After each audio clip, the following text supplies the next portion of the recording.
Good morning, everyone. My name is Cynthia Hinman, and I'm going to be leading today's session. Welcome to the Energy Storage Enhancements training for Track 1 of this initiative. The purpose of this training is to review the features of the summer release initiative. I have a number of subject matter experts with me on the phone, so they might jump in and answer some questions. And of course, I always have my producer, Mo, who is terrific and helps me out a lot. And if you have any questions during the session regarding the WebEx platform or anything else, you can contact Mo and she'll be there to help you out. This slide deck has been posted in the Learning Center on the ISO website. It's also on the release training page. It's also in the policy initiatives page. So it already exists there, and I will be posting the audio, the recording, once I get it. So you should be able to have that maybe later today. So if we're ready, let's begin. So the audience for this training is the scheduling coordinators with storage resources. I know I talked to you, a number of you, yesterday with the ASSOCC training. We're back again today to talk about the Energy Storage Enhancements training. We're going to be covering changes to the market optimization, bidding rules, and default energy bids. So if you're responsible for any of those types of things, this training is for you. The next slide is the logistics slide. This session is scheduled to go about an hour. And as I mentioned before, please keep your lines on mute unless you have a question. So if you do have a question, you can either raise your hand and we will offer for you to unmute and ask your question, or you can also put your question in the WebEx chat. So we'll go on from there. Let's look at today's agenda. So as I mentioned, the first change we're going to talk about is the state of charge optimization, and it is going to start considering the effects of reg up and reg down. So we'll take a look at that. Next, we're going to talk about some updates to real-time bidding rules when you're awarded ancillary services. And then finally, we'll talk about an update to the day-ahead storage default energy bid so that it includes opportunity costs. We'll close with a wrap-up. And of course, as I mentioned always, the times I have here are estimates. They could be longer or shorter, but I just wanted to kind of give you an idea of where we're going to be spending most of our time. So let's get started with the optimization. All right. So what's the problem? So currently, the optimization doesn't anticipate the energy that will be lost or gained by a resource that provides regulation. So you see I have my state of charge in the big circle there on the right. And the state of charge is determined by the previous state of charge plus or minus whatever the dispatch instructions are. So that's our current determination for the state of charge. You'll also see an asterisk there that we factor in. There is a factor for round trip efficiency, so that comes off of that instruction a bit.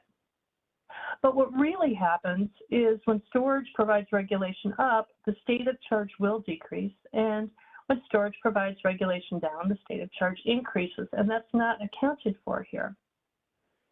So the solution is to consider the reg up and reg down in the state of charge optimization. So you see in the gray circle there, I've added in that regulation instruction up or down, depending on whether it's reg up or reg down. You'll also see there's a multiplier there. So we're really taking a fraction of that entire instruction. You hear it called attenuation factors or multipliers. And I know there's some questions about how we're determining those, where they're located, and things like that. Currently, they're going to be found in the business practice manuals, and we're not anticipating that it's going to change a lot, potentially seasonal. So I'm just acknowledging that I know there are questions about that. But this is the solution. We're going to be including those reg up and reg down instructions when formulating the state of charge for that next interval. So before I move on to the bidding rules, I'm going to stop here and see if there's any questions. Cindy, I don't see any questions in the chat. I don't see any hands raised, but if you do have any questions I would like to ask, please feel free to use the virtual hand raise or add your question in the chat. At this time, Cindy, I don't see any. All right, terrific. And there will be another opportunity to ask questions, a couple other opportunities in case you think of something that you want to ask about. All right, so the next thing we're going to talk about is the bidding rules. So we are finding that ancillary service awards over multiple hours might not be feasible in the real-time market because a stated charge could be depleted by use of the resources providing these services. So what we have done is that storage resources that are awarded in the day ahead, awarded ancillary services in the day ahead, will be required in real time to provide an energy bid to cover at least 50% of the ancillary service award in the opposite direction. So what do I mean by that? The two white boxes kind of give you examples of what we mean by 50% in the opposite direction. If the ancillary service award is for reg up, spinning reserve, or non-spinning reserve, which are things that are discharging, the real-time energy bid must be for charging. And if the ancillary service award is for reg down, then the real-time energy bid is for discharging. So I'm going to go through 3 examples on the next couple slides, and then we'll stop again for questions. So here you have a storage resource, 48 megawatt hour resource with a plus or minus 12 megawatt range. In the first example, this resource got a 12 megawatt reg up award in the day ahead. So under this rule, the resource scheduling coordinator will be required to bid at least 6 megawatts of energy to charge that resource. On the other side of the coin, if it was a reg down award, which is the bottom set of arrows, then the resource scheduling coordinator for the resource would be required to bid at least 6 megawatts of discharge energy in the positive range. Now let's say the resource had an award for reg up and reg down. So 8 megawatts of regulation up and 8 megawatts of regulation down awards in the in the day ahead.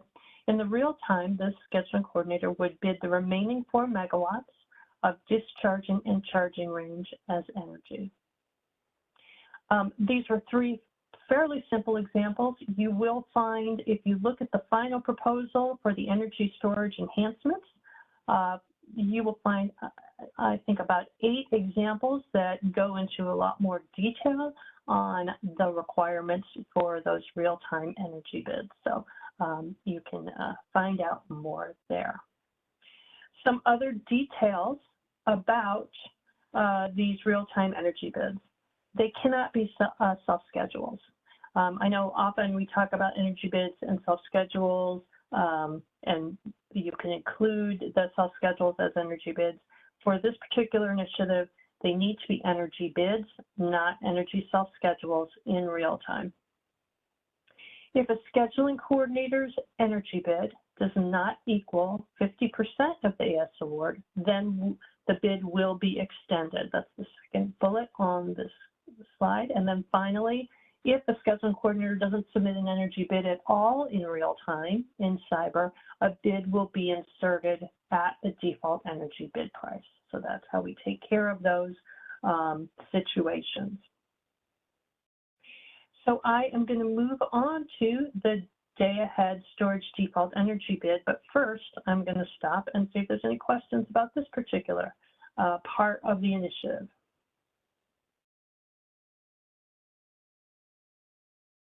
Again, if you have any questions you'd like to ask, please feel free to use the virtual hand raise or add your question in the chat. At this time, Cindy, I don't see any questions in the chat or any hands raised.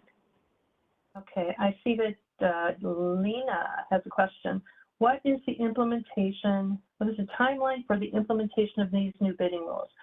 This is scheduled to go into effect on 6/1. Market Sim started yesterday, and it's unstructured Market Sim, so you can try it out in the Market Sim if you'd like.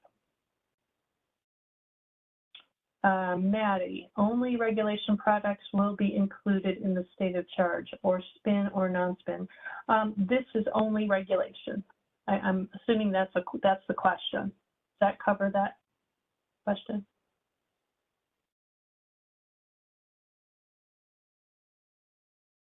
All right. In your example, what is the max reg up and reg down award? Okay, let's go back here.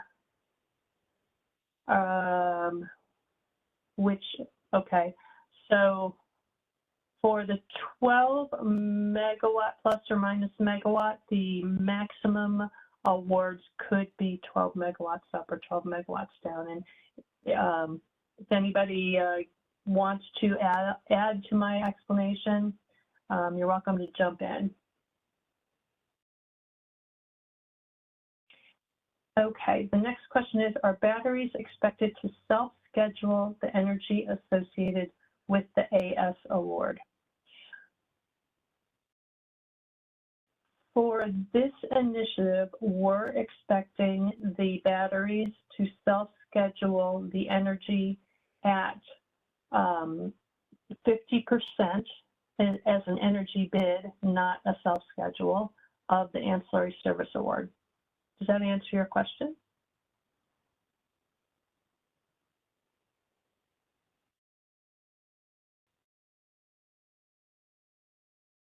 Not quite. Hey, Cindy, this is Gabe Murtaugh. Thanks, Gabe. Yeah, I don't think, you know, if you have a storage resource and it's providing regulation, the whole point of the policy is that, you know, the storage resources have state of charge to be able to provide that regulating service. And I think the rules we've set up here do a really good job of achieving that goal, because you've got, you know, rules that say, hey, if you're providing ancillary services regulation, you have to hold some state of charge, and then you've kind of combined these with the rules that say you also have to have some bids where if you don't have the state of charge, you know, the market could actually award you energy and charge you. So if you've self-scheduled, you know, for example, if you self-schedule at 0 or you potentially self-schedule to like discharge energy, that would be counter to what we need in a situation where you're providing reg up. Obviously, if you're providing reg down, you've kind of got the opposite scenario happening. But the expectations are not that you're self-scheduling, but that you're actually bidding into the market and that the market can award you for energy services. Now, if there's an hour when you don't have ancillary services and you do want to self-schedule your resource and say, hey, look, I just want to charge or just want to discharge, that's totally fine too. But that needs to happen on an hour when you're not providing regulating services. Okay, thank you. Does that answer your question? Let's see. Okoro? No, Okoro, does that answer your question? And Lou, did that answer your question?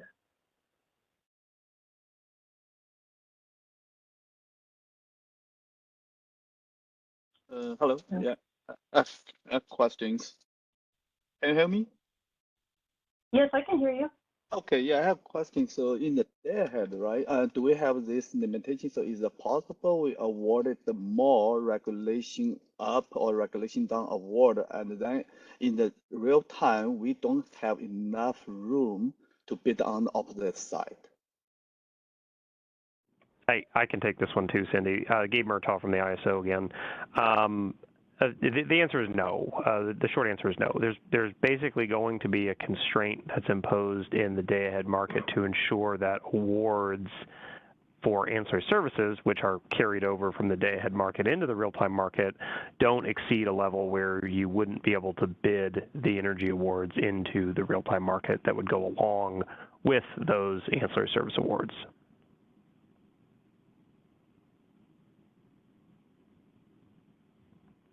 Did that answer your question? So that means in the day-ahead market, you consider the real-time bid limit? No, so the bidding requirement for energy is only imposed in the real-time market. So there's actually going to be a check in our software that runs that says, okay, it's real-time, you cleared for 12 megawatts of regulation up. Am I, do I have 6 megawatts of charging capability in the downward direction? If no, then, you could potentially be awarded no pay, or you could potentially have bids inserted for those 6 megawatts. In the day-ahead market, if we go to the next slide, slide 12, I think. If in the day-ahead market, and I'm trying to optimize over the full course of the day, and I see an hour when I'd like to award a plus or minus 12 megawatt resource a significant amount of regulation, like a situation like this, the market optimization knows that if I want to award equal parts regulation up and equal parts regulation down, I can't award more than 8 hours of reg up and 8 hours of reg down at the same time. Because if I did, I wouldn't be able to provide that 50% of the awards for energy bids in the real-time market. So that constraint will be enforced in the real-time market. The constraint is specified, well, will be specified in the business practice manuals, which I believe we're still working on internally, and I think we plan to get those out in about a month as well. Okay, thank you. Yeah, you're welcome. Nice question. Thanks.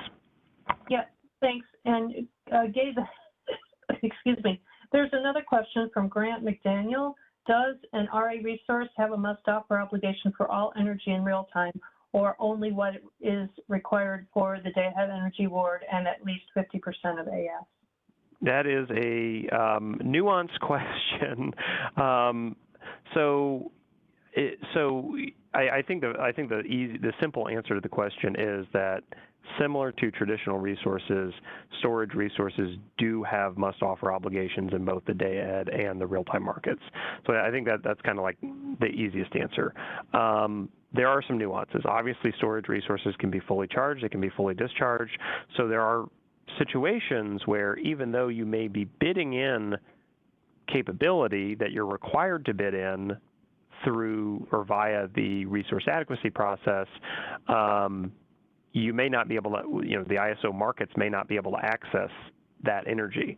For storage resources, this is okay because we've built into our models the fact that, if a storage resource is fully out of state of charge, so it's at 0 megawatt hours, the model implicitly knows that, hey, if I want to use the resources in an hour, I can start charging it now, and then I can discharge it later. So because of that capability, as long as you're bidding in the market, the charging capability and the discharging capability, you meet that must-offer obligation. Now, there are some other nuances as well because there are, system resource adequacy awards and local resource adequacy awards, and there's also flex resource adequacy awards. So if a storage resource, is, let's just take this example resource here, is a plus or minus 12 megawatt resource, that resource could potentially show up to 24 megawatts of flex resource adequacy. If they have a 24 megawatt flex resource adequacy award, yes, they're definitely required to bid that full range from minus 12 megawatts up to plus 12 megawatts into both the day-ahead and the real-time markets. If they're just shown for local or system resource adequacy, the rules are a little bit peculiar, and it really states that the resources have to bid their discharging capability into the market. So if you're only shown for 12 megawatts of system capacity and you're not shown for flex capacity, you only have to bid from 0 megawatts to 12 megawatts in the day-ahead and the real-time markets, and you could potentially, barring any ancillary service awards, you could potentially just self-schedule for 12 megawatts if you knew in the day-ahead market that this was an hour you wanted to discharge or something like that. Thank you, Gabe. Grant, did that help? All right. I see there is a question from Simon. Can you still bid in the full charging slash discharging range as long as at least 50% of the AS award are bid? I believe the answer to that is yes. And Gabe, let me know if I'm not. No, that's right. That's exactly right. All right. Okay, Simon, thank you for that question. I see Wei has a hand raised. Wei, go ahead and ask your question. Hi, good morning. Thank you. Can you go back to slide 11? There you go. Okay, so maybe I can use example to ask my question here. I think the first one, you got a regulation of awards, 12 megawatts. So for example, if I only get, say, 1 megawatt regulation award, now I probably need to provide energy bids, economic bids, like a 0.5 megawatts. Now the question is, what I do with the remaining capacity? Can I still self-schedule the remaining, 10 megawatts there?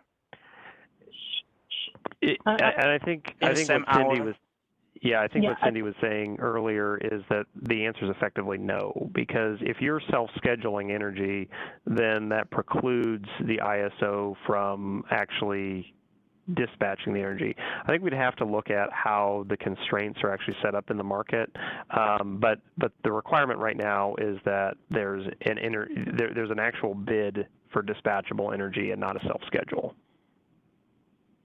Okay, so even if I have an economic bid to cover this, in my example, 1 megawatt regulation up award, I still cannot self-schedule the remaining capacity outside this economic bid.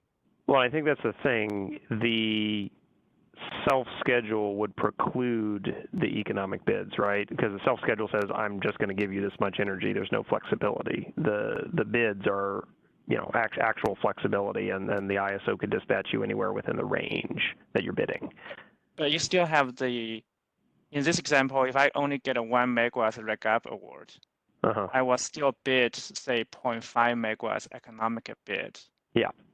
But I'm saying for the remaining capacity, say 11.5 megawatts, can I still bid, can I still do the self-schedule? I think the answer is no, but I can look into how the constraints are actually set up. So Gabe, I could speak to some of the self-scheduling constraints for NGRs if you like.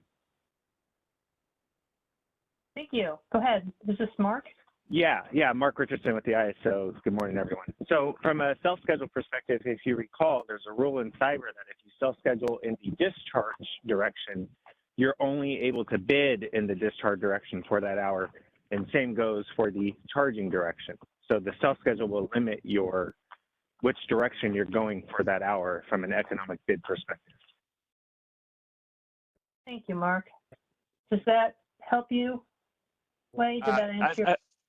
Yeah, I think that's probably a different issue. Mark, thank you for your response. I think here at least I try to understand, in this case, do you allow self-schedule at all, or do you do not allow self-schedule at all? Regardless of quantity of your regulation awards, if that's the rule, or so say doesn't matter if we just receive a 0.01 megawatts reg up. Now, do you disallow any self-schedule for that hour? I think that's the question. No, cyber is not looking at your associated day-ahead awards rolling into your real-time bid. But if you, for reg up, for instance, if you were to self-schedule, say, going back to your 12 megawatt battery example, if you self-scheduled 5 megawatts on the discharge side, your economic bid is limited to 7 megawatts on the discharge side for that hour.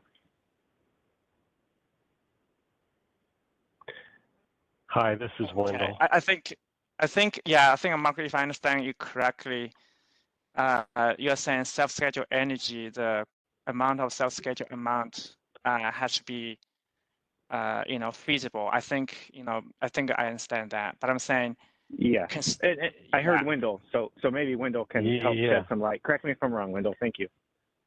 So yeah, sure, no problem. The way the rules are written in cyber right now, if there's a day-ahead award for ancillary services, doesn't matter which one, then there will not be a self-schedule allowed on the bid in real time. So we are expecting that if there's an AS award, that there will be an economic bid only in the real time. Is that only for the awarded amount, Wendell, or is that for the entire amount regardless of quantity? Regardless of quantity. Right now, it's just looking at if there's an award. It doesn't look at how much the award was. It just says if there's an ancillary service award. Got it. Thank you for that clarification. Yeah. Okay, thank you for the clarification. So just really quick, when you say right now, you mean the when this rule going to be implemented after June 1st, right? Correct. So this is there's an effective date. So whenever the summer release goes in, right now it is scheduled for 6/1, and it is active right now in map stage. Got it. Thank you very much. You're welcome. Right. That's a great point. You can test it out in the market sim and see how it works. We do have one other question from JP, and then we'll move on.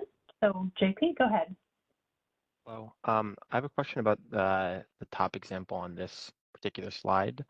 What if my resource has that 12 megawatt regulation up award? Sounds good. Sounds good. So I'll keep your number. Thank you so much. Oh. Bye-bye. Bye-bye. But Everyone, please, if you're not talking. Sorry, JP. No worries. What if the state of charge of my resources say 46 megawatt hours? What'll happen in that case? Hey, this is Gabe Murtaugh again. So this is, the concepts that are on this slide have to do with capacity. So they're really saying, okay, you're awarded, 12 megawatts of your 12 megawatts of total, upward capacity for regulation up. And at the same time, we're going to need to see 6 megawatts of that capacity bid into the market for energy.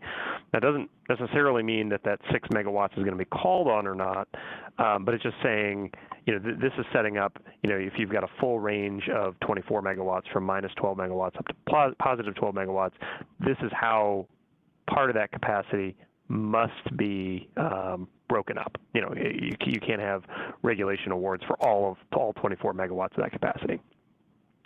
Now, there's also another set of equations, and we actually talked about this yesterday, and I think Cindy's got this training on, if it's not online now, it's going to be online shortly, but there's another set of equations called the ancillary service state of charge constraints, and what those constraints do, and they're applied both in the day-ahead market and the real-time market, those ensure that storage resources that are providing regulation up or regulation down have state of charge to be able to provide those services. And in the real-time market, the requirement is that a resource that's providing 12 megawatts of regulation up has to have at least 6 megawatt hours of state of charge.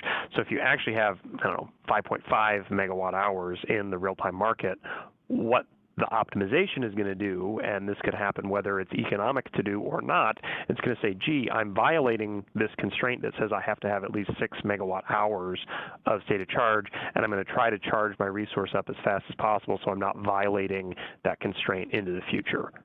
Does that make sense? Yeah, that does make sense. I guess then my question is probably more on like the cyber bidding rules side of things. So then would I, if I have a SOC of 46, will cyber accept a 6 megawatt bid in the charging direction? Of course, obviously I have the SOC to support that award, but I'm just, okay. Yeah, and I think the important thing to note here is the timing of how all this works. So when you're submitting your bids, it's 75 minutes prior to the start of the hour. So you're saying, okay, I'm anticipating that I have 100 megawatt hours going into the hour.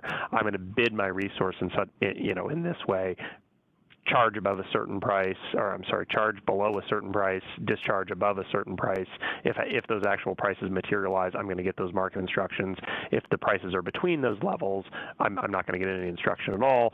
And then, 75 minutes later, or even further into the hour later, you're going to actually see, oh yeah, I've only got 46 megawatt hours right now. So the optimization is then going to say, gee, you've only got 46 megawatt hours. That's below the threshold. I need to charge you up if that's the case because of a regulation award you have during that hour. Got it. And of course, in that example, I guess 46 is plenty if the reg up award is 12. But I guess I'm worried about the headroom side of the equation. It sounds like Cyber will still accept my bid, even though, of course, I couldn't charge 6 megawatts in that, given the Pmax of the resource, or given the max SOC of the resource. Correct. Yeah, and I think the problem is a little bit easier to think about in the reg up scenario, but the same exact scenario holds true for the reg down. You have to have some headroom in your state of charge, and that's a constraint that the ISO market optimization is going to enforce in the real-time market. And obviously the bids are going to be coming in 75 minutes prior to the start of the hour. Great conversation. JP, does that help? Yeah, that does. Thank you. Thank you. And just as a reminder, the presentation for yesterday's Ancillary Service State of Charge Constraint Training is on the ISO Learning Center and on the release planning page. And the recording is posted for that as well, so you can listen to that training if you'd like.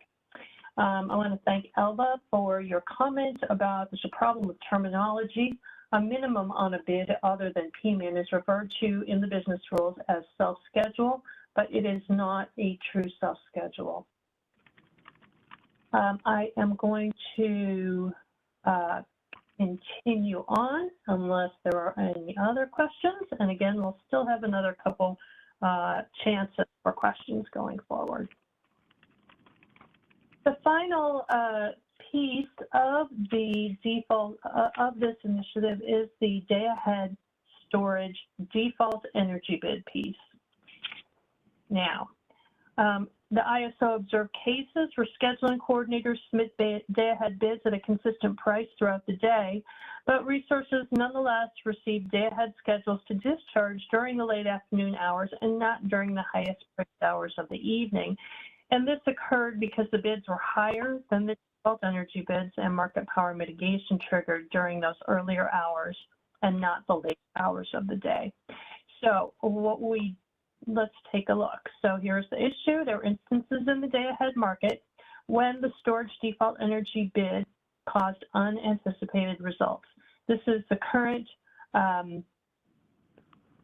formula, or actually my version of the formula for the default energy bid for storage. There is a separate default energy bid for storage, and currently in the day ahead, this is what it looks like. And for those of you that are more into formulas than others, you can see that it's the maximum of the energy cost in zero plus the variable energy costs times that 10% adder of 1.1, and that gives us this day-ahead storage default energy bid.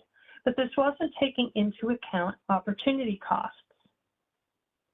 So what we did was we added in that piece of the equation, and just so you know, this is the same formula that we use in the real-time. We already have it established for the real-time storage day-ahead, the real-time storage default energy bid. So you'll see here, it's the same formula as before. It has the maximum of the energy cost in zero plus the variable energy costs. But now we also compare that to the opportunity cost. So it's the maximum of the opportunity cost and these other variables times that 10% adder will give you the day-ahead storage default energy bid. Now, I did say it is the same calculation that we use in real time. However, in real time, the opportunity cost uses the day-ahead LMP. In the day-ahead DEB, we are looking at the day-ahead market power mitigation results because we don't have the LMP yet. So that is one difference. And of course, for folks who would prefer to see the formula, I have it listed there on the bottom. I'm going to open it up again for questions before we do our wrap up. Are there any questions on the default energy bid for day ahead for storage or anything else we've talked about before I go into the wrap up?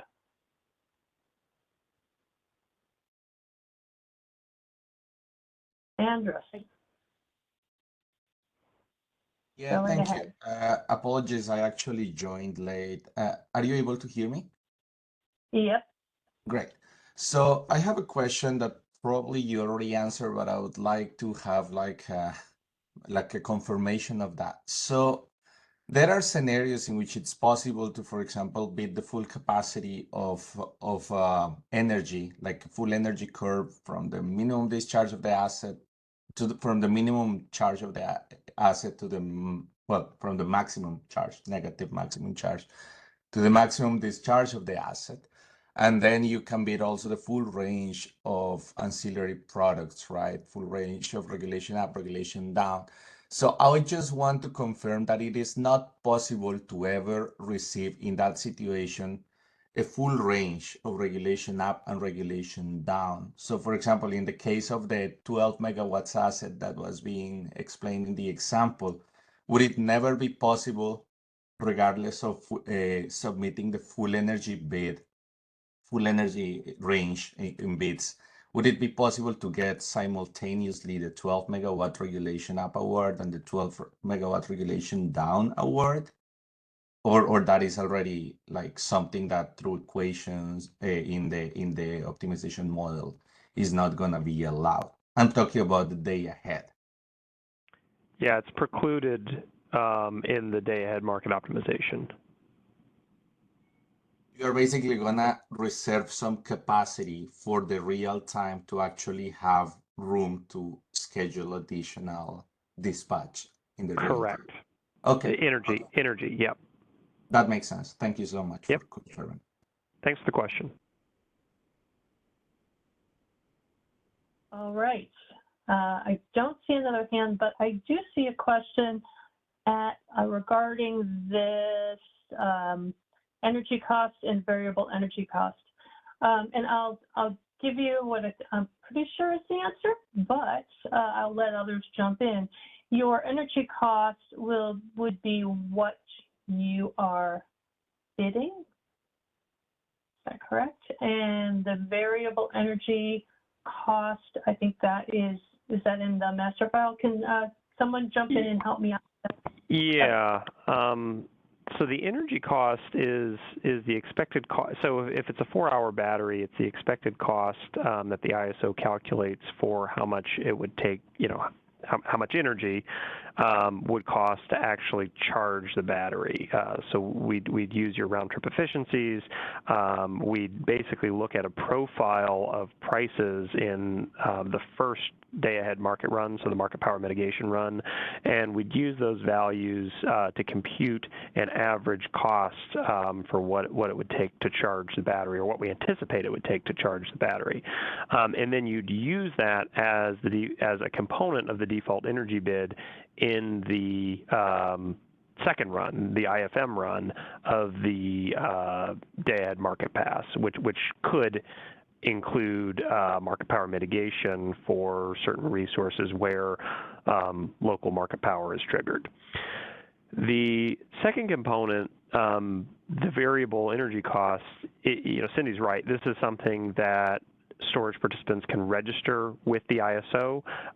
There's a whole process to get those values registered, and once they're registered, they are resource specific. They can be updated, but they're maintained in the ISO's data sets, and they're a component that's they'd have to be justified. You can't just say, oh, my cost is $1,000 a megawatt hour, but you have to register those with the ISO, and once you have, then they're used on a daily basis when we're calculating the default energy bids. Thank you, Gabe. I see we have, it looks like the Drew had a question, but then he put his hand down. Up, Drew is back. Drew, did you want to ask your question? And I see where you put a question in the chat, so we'll get to that next. Go ahead, Drew.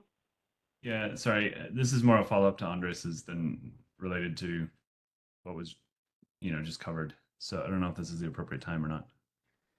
Go ahead. Okay.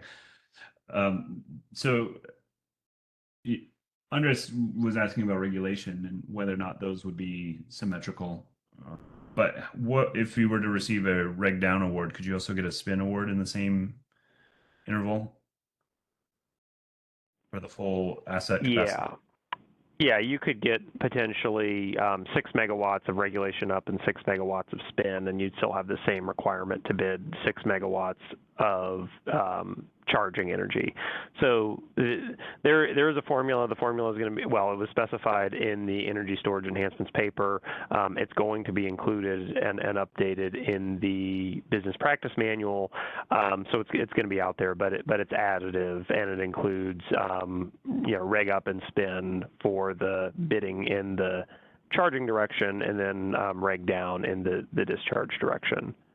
And then just for full transparency, we are planning to expand that formula for the day-ahead market enhancements, and it's also going to include, imbalance reserve up in the additive portion of the equation for the charging side, and imbalance reserves down on the other side.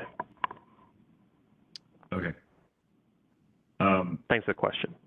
Yeah. And one more thing. So then also for spin and regulation up, those two are the total award there would have to be 12 megawatts or less for correct combination award. Okay, great, thank you. Correct, and those are constraints that are already enforced for all the other resources on the system, so we don't have to reinvent those.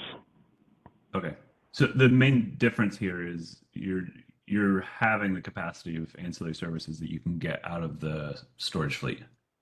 Correct. Okay, thank you. Thank you. Wei, I see that you have a question. Is the day-ahead market DEB information accessible to the SC? We're checking on that right now to see if there's a CMRI report or yes, there is a CMRI report. I have some great folks working in the background to answer my questions for me while we're talking. So I'll tell you what report that is in just a minute.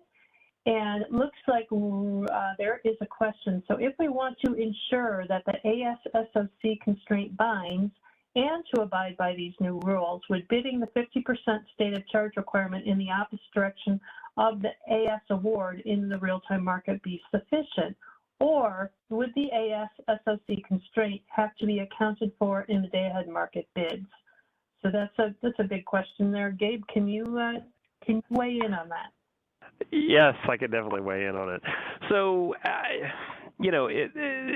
we have we enforce a lot of constraints in the market. So, we enforce constraints that say, resource can't be awarded more energy than its Pmax. We have a constraint in the market that says you can't have flow over a line that exceeds its rating limitations. And this is just one more constraint we're enforcing in our market optimization, both in the day-ahead markets and the real-time market. So the day-ahead market is going to enforce the ancillary service state of charge constraint, and it says, hey, look, for any interval that a resource has awards for ancillary services, we're going to make sure that those resources have the state of charge to be able to support those awards. So as long as you're bidding, if you were bidding both ancillary services, hey, I'm willing to provide regulation at such a price, and energy, hey, I'm willing to provide energy at such a price, the market is going to co-optimize those services. So it's going to come up with a solution for your resource for all 24 hours that says, hey, during this hour, you're going to be awarded this much energy, and you're going to be awarded this many ancillary services. And those are all, capacity awards that are awarded over the course of an hour. So the energy awards turn into a quantity of megawatt hours, and we can actually model how much state of charge we think the resource is going to have over the course of the day in the day-ahead market. So, you know, obviously if you get awards for charging the resource, the modeled state of charge is going to go up. If you get awards to discharge the resource, the state of charge is going to go down. In phase 2 of these enhancements, maybe not, actually. I'm going to hold off on that thought. But we're also going to be including regulation awards. So if you get a reg up award, we know that's going to deplete the state of charge a little bit. If we get a reg down award, that's going to increase the state of charge.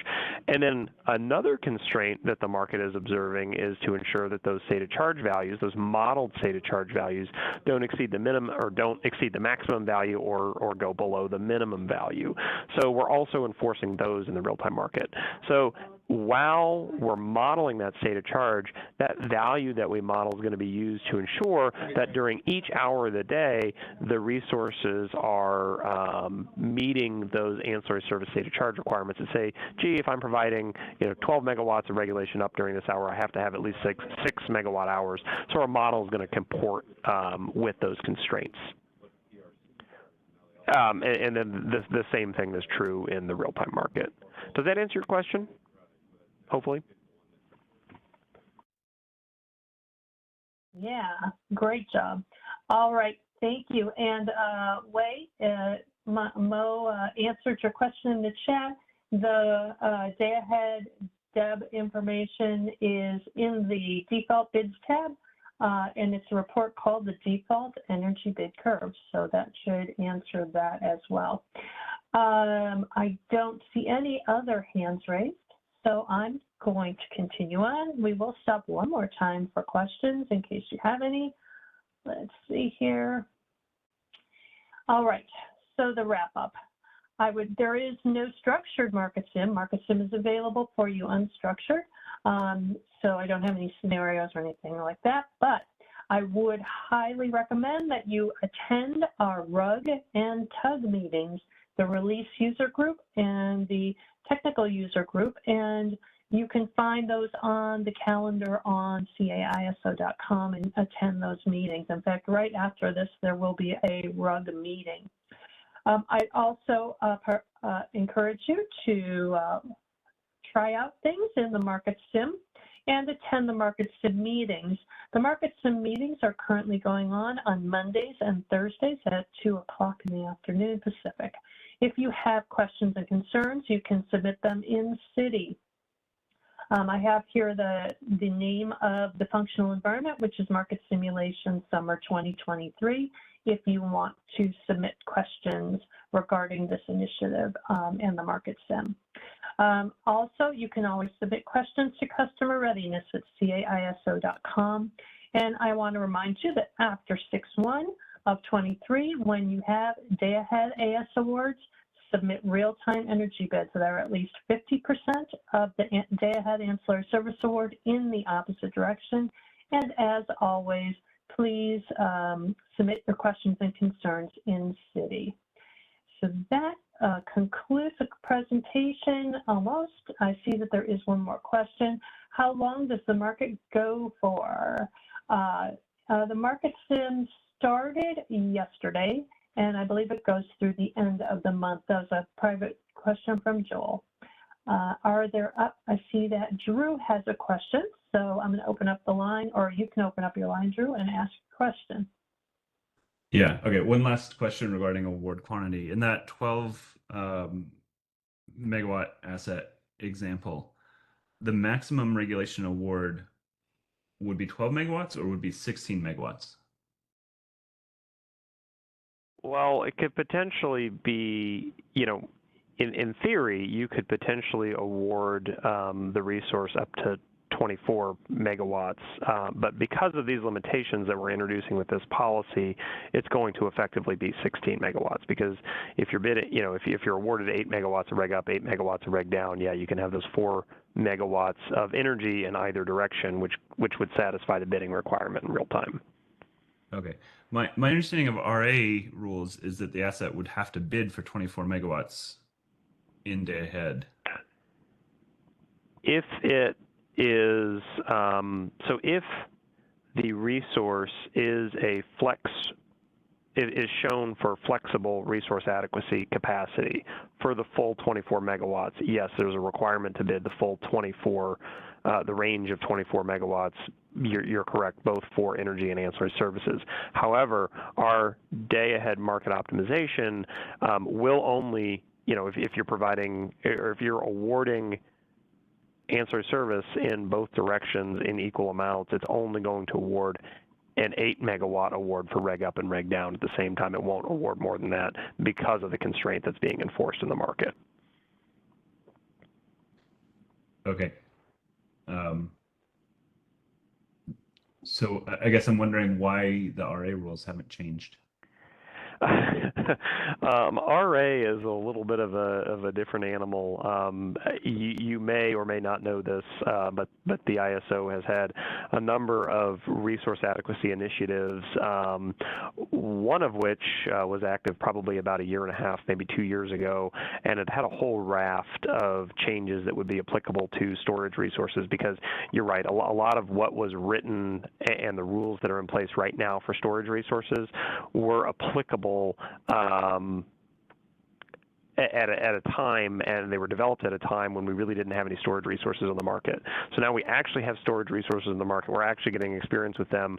We have determined that we need these rules that we're implementing here with this policy in place because of some of the peculiarities of how we're actually observing storage resources working and operating in our market today in real time.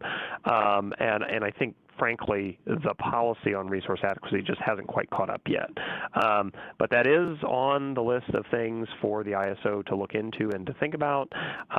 Internally, I'm on a number of the teams that are thinking about these questions, and it is a topic that's coming up, and there is active work out there to address these problems. We just haven't gotten there yet. Thanks for that clarification. Yeah, stay tuned. All right, thank you for that. I see there is a question in the chat. Are there constraints on the price of our bid? Is required 50% of the day ahead bid in the opposite direction of the AS bid?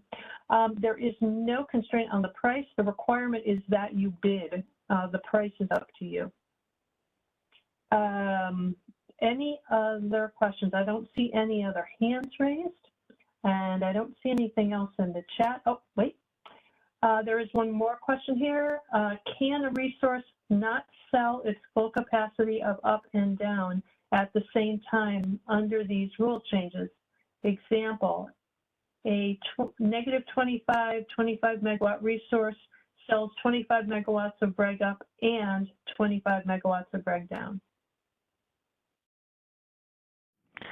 Yeah, I think this is the same question we just talked about, and I wouldn't use the word sell. I would say the resource, this particular example resource, couldn't be awarded 25 megawatts of reg up during the same hour that it would be awarded 25 megawatts of reg down. In this case, it could be awarded 2/3 of that in both directions.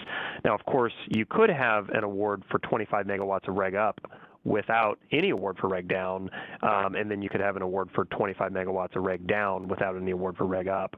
So there still is value in bidding the full range in both directions, but I think we have to realize that we're not going to be awarded the full range in both directions, because in those cases there's just no way, or it can be challenging for the ISO to manage these resources if they run out of state of charge and can't provide the reg up or something like that.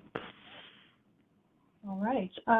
Let's see. I see one more comment here from Andrews. I appreciate the clarification on the subject because this point is not 100% clear from any part of the materials that I have read so far. So I'm glad we clarified that for you, and it will be in the recording that will be posted on the website. So thanks for that. I see Drew has another question. Go ahead, Drew. Yeah, so this is one final one, hopefully last one on reg up award capacity or reg down award capacity. So you've talked a lot about symmetrical awards. Would it be possible in that 12 megawatt example to get a 16 megawatt award in just reg up or just reg down with a supporting energy award? I think we contemplated that in the policy, and I can't remember exactly where we landed on that. So I'd have to look at how the constraints are crafted. So we might have to take that question offline. Okay. All right. When will we see the answer to that posted then?